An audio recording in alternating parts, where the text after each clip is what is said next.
peut-être donner 150 millions. Et le comble des gâchis, c'est quoi? C'est que on demande que le coq sportif puisse payer, il y a des retards, et au-delà de ça, il fallait verser aussi les primes pour les maillots, la vente des maillots, ça n'a jamais été fait. Le coq sportif également devait construire des boutiques au Cameroun, 2, pour les maillots. Les Camerounais n'ont pas vu les maillots, puisque les maillots se sont retrouvés dans le domicile ou bien l'hôtel particulier de Yannick Noah, qui est bien évidemment administrateur ou bien actionnaire. Et les représentants voilà. du coq sportif. Et du coup, mais Rémi, Samuel Eto'o arrive. Ce que vous nous dites, c'est que Samuel Eto'o a eu raison de dénoncer ce contrat. Et il a eu parfaitement raison parce que justement, ce contrat ne respectait pas des conditions et surtout, j'ai dénoncé un fait, c'est-à-dire que vous avez vu, par exemple, l'équipe féminine des Lions Indomptables jouer contre la France.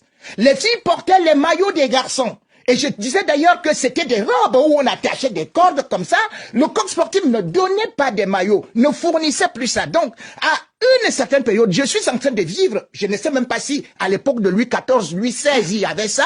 C'est-à-dire que lorsque vous dites que vous partez vous plaindre chez le juge, oh mon mari m'a donné un coup, m'a tapé, ne me paye pas, ne me donne pas l'argent de ration, ni les enfants. Le juge prononce que, madame, vous êtes obligée de continuer à rester dans le mariage parce que mariage égale mariage. C'est ce que la justice française vient de décider. La justice, c'est pas que française, puisqu'elle avait le droit de statuer. Xavier, le problème, c'est demain, théoriquement, on devait présenter les maillots. Qui va décider des maillots que porteront les Lions Indomptables à la prochaine compétition? C'est effectivement un sacré imbroglio. On est à 15 jours. Ils jouent le 24, c'est ça, hein, le 24 contre la Suisse.